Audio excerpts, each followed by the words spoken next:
Good morning. Let's start the daily current affair discussion. The first topic that we will take for discussion today is regarding the push for GM mustard, genetically modified mustard, which is popularly called as GM mustard.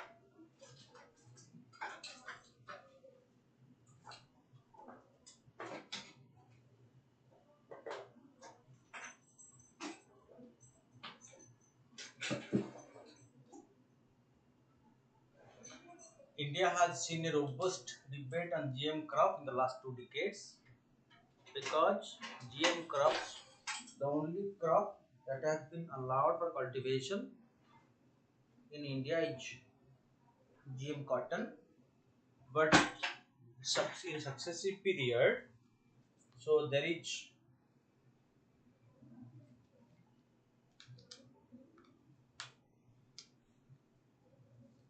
not many point of discussion on other GM crops.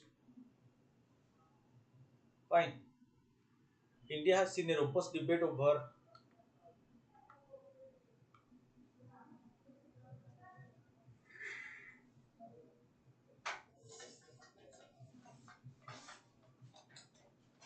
on GM crop in the last 2 decades in the country. The only crop that has been allowed for commercial cultivation in the GM series is the cotton.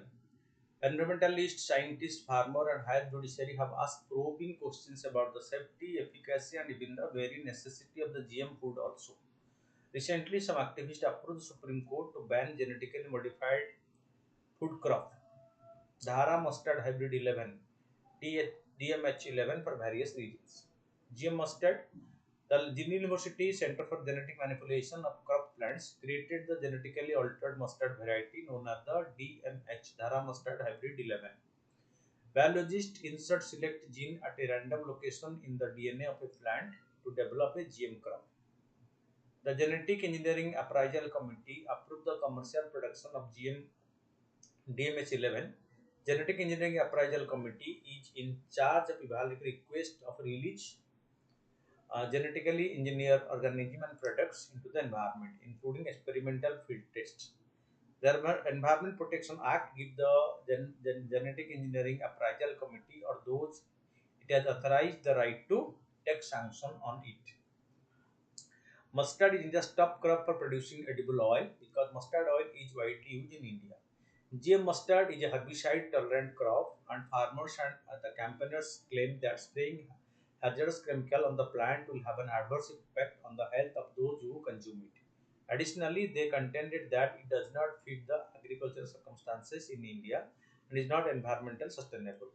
Few environmentalists, scientists, lawmakers, farmers, consumers, and members of the High Court have questioned the necessity of genetically modified uh, genetically modified food as well as its safety and effectiveness. The committee associated with the GM mustard highlighted major weakness in the regulatory system and called for utmost caution. The member of the committee, okay, the members of the committee also pointed to the deficiency in the safety assessment of the GM crops. The government has not placed the full biosafety dossier of GM mustard in public domain. Also, the government has claimed that it should not be considered as a herbicide tolerant crop. Fine. Because mustard being a widely consumed product, because mustard oil is widely accepted in the country, and India is a importer of this edible oil. So GM mustard to some extent may lead to higher production of mustard and reducing our dependence on imported oil. But a GM crop that have undergone genetic engineering process to alter their DNA are referred to as genetically modified crops. The goal is to give the plant a new characteristic that does not arise naturally in the species. Modifications have improvement to the crop's nutrient profile and resistance to certain pest, disease or environmental factor are both important in food crops. GM crop in India, BT cotton has two foreign genes from the soil bacterium Bacillus thuringiensis BT, which enable the crop to create a protein harmful to the common insect pink bollworm. BT cotton is the only GM crop that is permitted in India. Contrarily, BT cotton is created by introducing a second gene from a different soil bacterium, which enables the plant to withstand the common pesticide glyphosate. BT brinjal, a gene in the BT brinjal, enables the plant to fend off fruits and shoot borer infestations. Hello.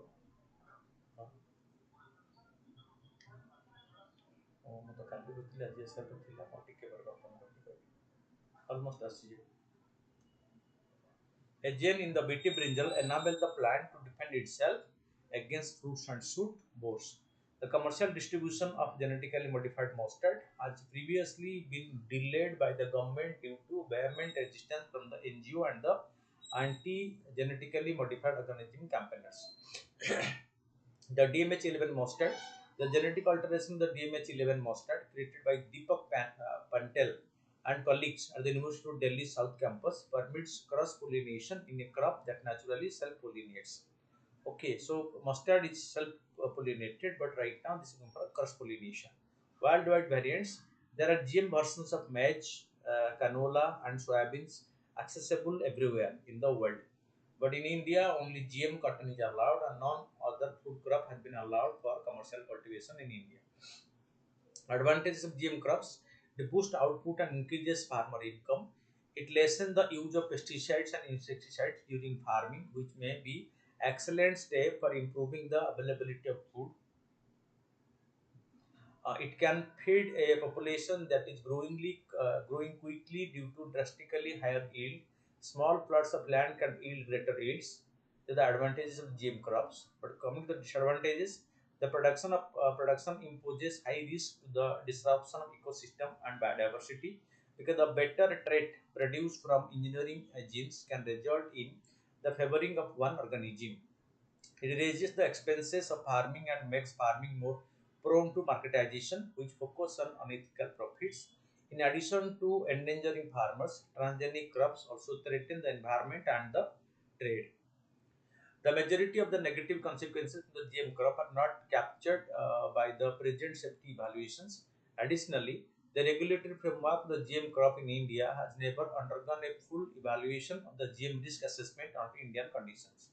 The legal position of genetically modified crops in India. In India, the Genetic Engineering Appraisal Committee, the apex body that allow for the commercial release of the GM crop. In 2002, the Genetic Engineering Approval Committee has allowed the commercial release of the BT cotton. Use of the unapproved GM variant can attract a jail term of 5 years and a fine of rupees 1 lakh under the Environmental Protection Act 1989. The central government had for the first time exempted certain types of genome edited crop from the stringent regulations applicable on genetically modified or GM crops, paving the way for further R&D on them. FASI issued an order on February 8, 2021, setting the permissible limit for genetically modified organisms in imported food crop at 1%. Okay, so the government must address the problem brought by the GM crop, particularly in the areas of safety, testing, legislation, industrial strategy, and the food labeling. Okay, so this is the mandate of Minister Department, Minister of Environment, Forest and Climate Change. Under the Department of Biotechnology, Minister of Science and Technology, Minister of Agriculture, Minister of Health and Family Welfare, Minister of Commerce and Industry, Central Board of Excise and Customs, Department of Revenue, Minister of Finance. Okay, these are the ministry who have been mandated and whose permission and that recognitions are necessary for any commercial cultivation and processing of the genetically modified crop. The Ministry of Environment, Forest and Climate Change primarily responsible for conservation and protection of the environment, ensuring environmental and human health safety before release of the GM or LMO, genetically modified products. Nodal agency for implementing rules 1989 and the Cartagena Protocol on the biosafety. Department of Biotechnology in the Ministry of Science and Technology, nodal department for promoting biotechnology program, provides scientific support in implementation of biosafety regulations, provide service in area of research, infrastructure, generation of human resources. Ministry of Agriculture policy aimed at agricultural growth, Indian Council of Agriculture Research, uh, okay, monitoring post-release performance of GM crops. Ministry of Health and Family Welfare policy aimed at protecting and monitoring human health, Food Safety and Standard Authority of India responsible for regulating genetically engineered foods. Ministry of Commerce and Industry enhance trade with other countries through export-import policies, nodal agency for implementing the DGFT notification on GMO. Central Board of Excise and Customs deals enforcement of regulations pertaining to transboundary movement of GMO, LMO, or living that modified organism, genetically modified organism, and LMO stand for living modified organism at any point of entry. Okay. Madhav Gadgil report on environment, another thing. So a landslide in Maharashtra's Raigad district last week claimed 27 lives, flattened an entire village and brought back into focus the 2011 Dr. Madhav Gadgil report on conservation of the Western Ghats. In 2010, the Indian Government Minister Jairam Ramesh appointed the Western Ghat Ecology Expert Panel to be chaired by ecologist Dr. Madhav Gadgil. The commission submitted its 5.52-page report to the center in August 2011. About the report, in 2010, the Western Ghat Ecology Expert Panel was created, which was chaired by ecologist Dr. Madhav Gadgil. The Commission submitted its report in Center in 2011. The report recommended classifying 64% of the Western Ghat spread over 6 states into ecologically sensitive zones called ESZ1, ESZ2, and ESZ3 ecological sensitive zones. It also recommended designating the entire region as ecologically sensitive areas. Almost all developmental activity like mining, construction of thermal power plants, dams over the we have to stop, along with the decommissioning of the similar projects that have completed their self life in the environmental ecologically sensitive zone 1. It said that both the Athirapalli and the Gundia Hagil project sites should not be accorded environmental clearance as they fall in this zone. Permission and prohibition: genetically modified crops should not be allowed in this region. Use of plastic bag be prohibited. Special economic zones should not be permitted. New hill stations should not be allowed. Changing the land use for farmland to non-farmland and stoppage of deprivation of rivers to protect the ecology of the region. Public land should not be converted into private lands. Okay. Recommendation of the report also suggested a bottom to top approach instead of a top to bottom approach in governance of the environment, indicating decentralized and more power to local authorities. It recommended the establishment of Western Ghat Ecology Authority under the Environment Protection Act 1986 as a professional body to manage the ecology of the region and to ensure its sustainable development.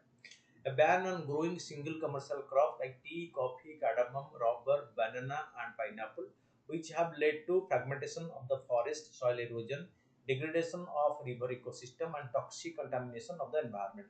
A policy shift is urgently warranted.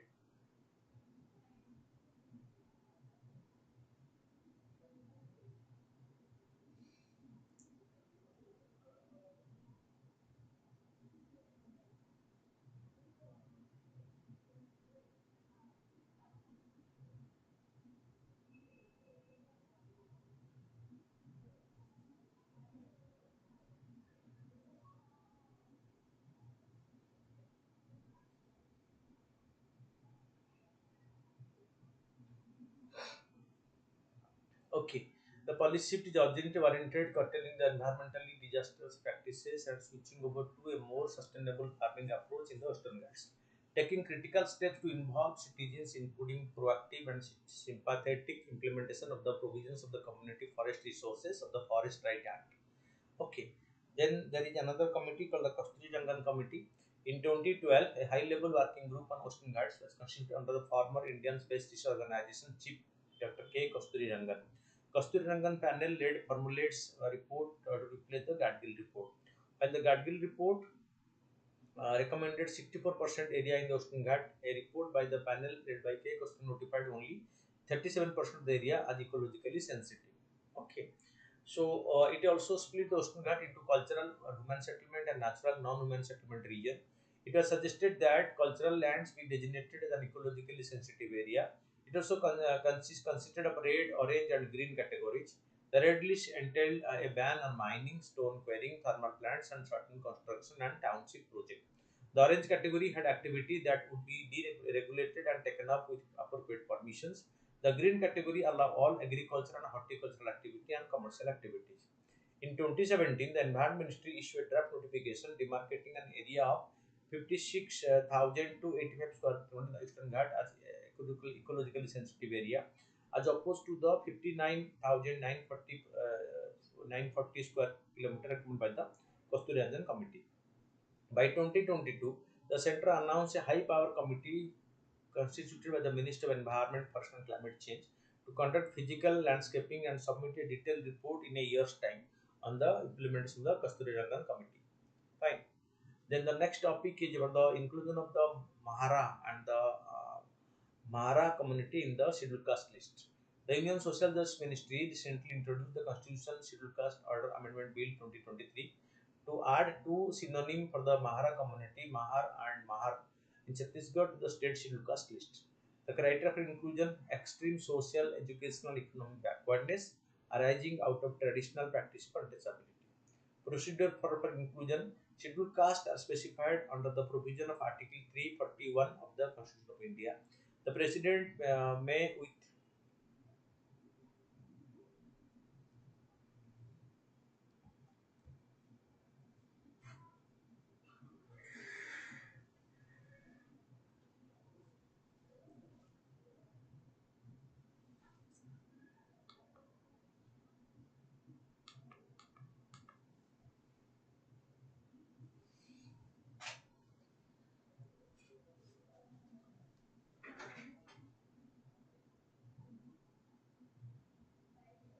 okay. The President may, with respect to any state or any territory, and where it is a state, after consultation with the governor thereof, by public notification, specify the caste, race, or tribe, or part of a group within the caste, race, or tribe which shall not be shall, for the purposes of the Constitution, be deemed to be scheduled caste in relation to that state or union territory, as the case may be, because this can only be done by the President, and even if it is related to a particular state. Parliament may by law include in or exclude from the list of scheduled castes specified in a notification issued under clause 1 any caste, race or tribe or part of a group within any caste, race or tribe, but save as aforesaid a notification issued under the said clause shall not be varied by any subsequent notification. Further, the government has laid down modalities which envisages that only such proposals of the concerned state government, union territory, which have been agreed to by the Registrar General of India and National Commission for Scheduled Caste, are processed in accordance with the provisions of the clause 2 of the Article 341.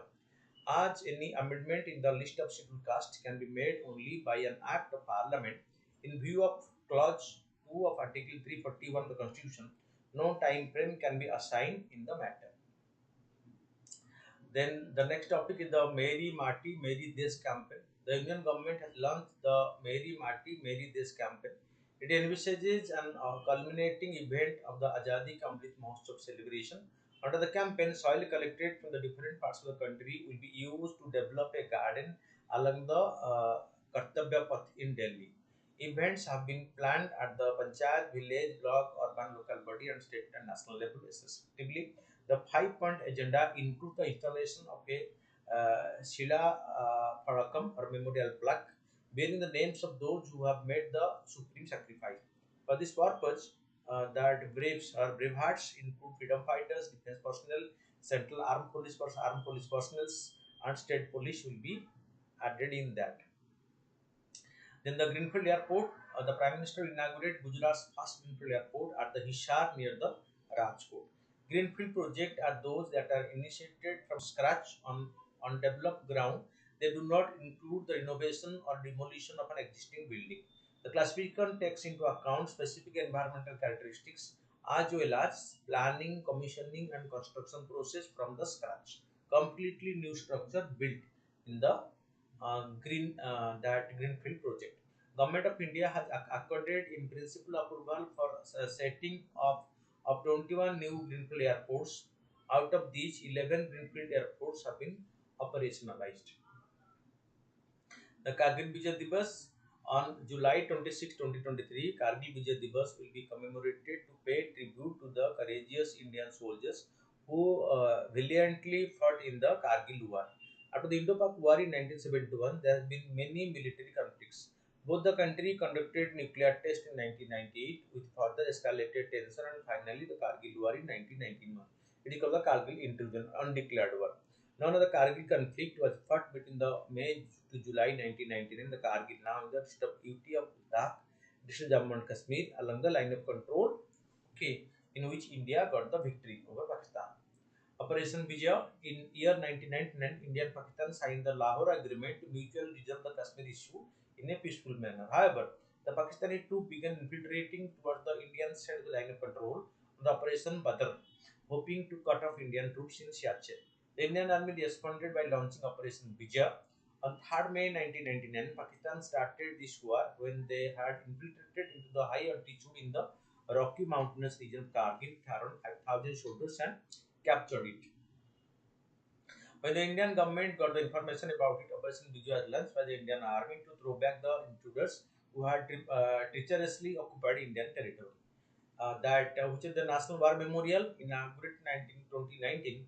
It's around 400 meters from Indian Gate. The layout of the structure comprises four centric circles named the Amar Chakra or Circle of Immortality, the Virta Chakra, Circle of Bravery, the Tyag Chakra, the Circle of Sacrifice, and the Rakhya Chakra, Circle of Protection. The proposal for a National War Memorial was first made in the year 1960. The memorial is dedicated to soldiers who laid down their lives defending the nation during Sino-Indian War 1962, Indo-Pak War in 47, 65 and 71, Indian peacekeeping operation in Sri Lanka in 1987 to 90 and Kargil conflict in 1999. The National the National War Memorial also commemorates the soldiers who participated and made supreme sacrifice in United Nations peacekeeping missions, humanitarian assistance, disaster relief operations, counterinsurgency operations, and low-intensity conflict operations, where the IPKF is posted under the United Nations. Okay, so and this war memorial will give a remembrance to all those who sacrificed, who have done supreme sacrifice for the country. Coming to the question, explain the nature and contour of the RIN Royal Indian Naval Mutiny. Also highlight the significance of the RIN mutiny. The British Army was the most effective instrument of coercion. It provided guarantee of stability to the Raj against all sorts of civil disturbances, nationalist agitations, worker strike, peasant movement, etc. The empire maintained a large empire that devoured 40% of the central revenue in peacetime. It was a garrison state.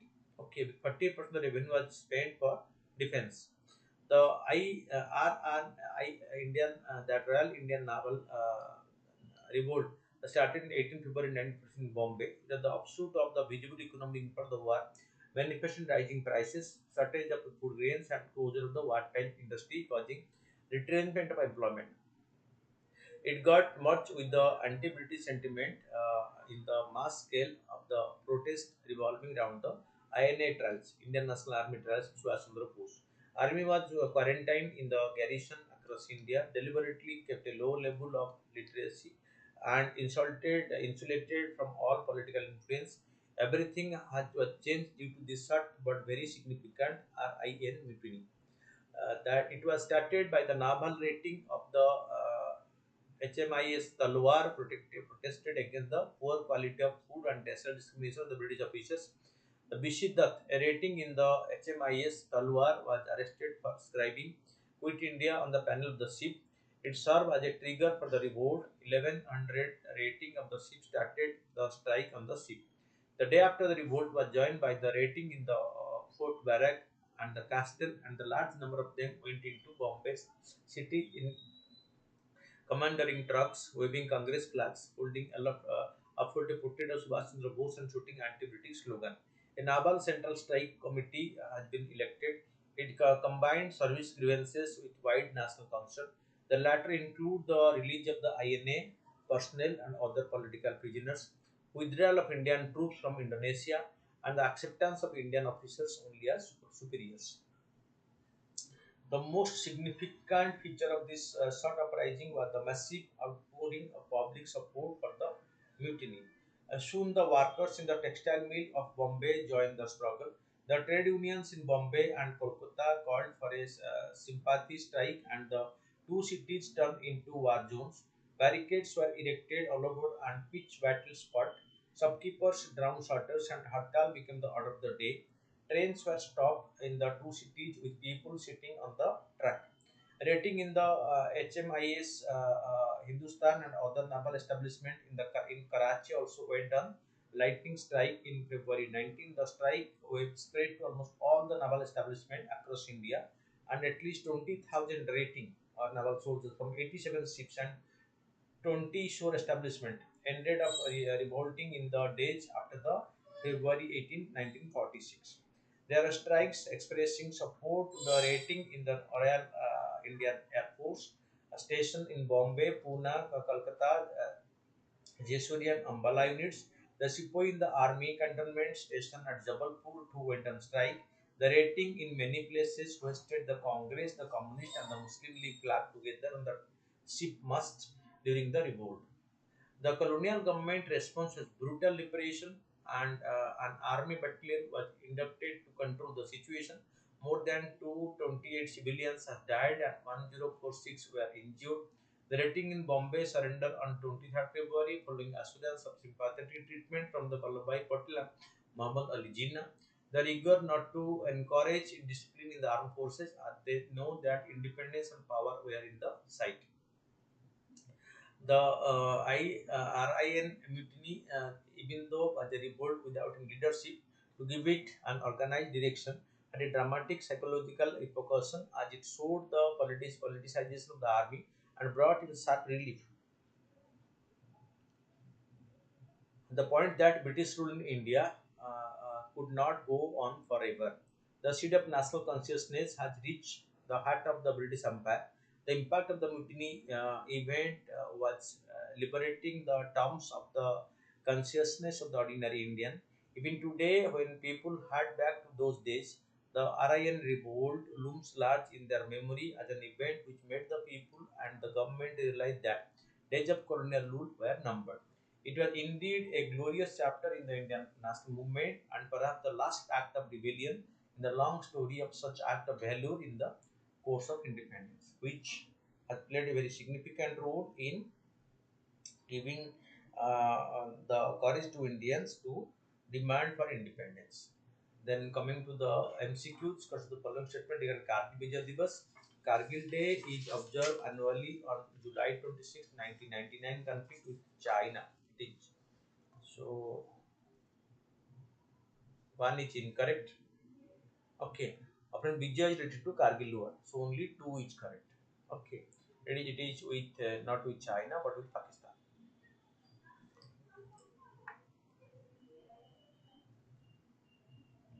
Who had the power to specify the caste, race, tribe, or parts of group which caste and race on scheduled tribe? So it is the President of India, but it can be done by the Parliament only. The Union government has launched the Mary Mati Mary Desh campaign. Because the following statement on the campaign: soil collected from different parts of the country will be used to develop a garden along the Kartavya Path in Delhi. Okay, Rajpath has been that called as the Kartavya Path. Event have been planned at the Panchayat village block level, so here both are correct. Recently, Prime Minister will inaugurate the first Greenfield Airport in Gujarat. Greenfield Airport is airport which is developed from scratch from completely new area to be developed in Gujarat. With reference to zero FIR, which is the following statement are correct. Zero FIR is defined in Indian Penal Code 1860. It is incorrect.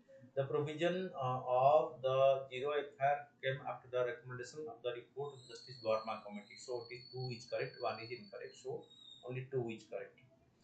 Consider the following for the Kalangar Tiger Reserve. It is located in the Terai region of Uttar Pradesh, right? It is bounded by the Ramganga River and on the west and the Mandal River in the east. This is wrong. Then with reference to Middle East Respiratory Syndrome, MERS, it is a disease respiratory system impacted by bacteria. That's incorrect. There is currently no vaccination or particular therapy for the MRES. So this is correct. No vaccine for MRES. Mahindra Wildlife Sanctuary is in Goa. And with reference to National Dental Commission Bill 2023, consider the following statement is seek to repeal the Dentist Act 1948. So, right. It seek to replace the Dental Council of India with the National Dental Commission, right? It makes provision for an exit test of dentist on the lines of national exit test for the MBBS, right? The reference to National Dental Commission Bill 2023 consider the following statement. It seek to repeal the Dentist Act of 1948. It seek to replace the Dental Council of India with the National Dental Commission. That's also right. It will make provision for an exit clause. Fine.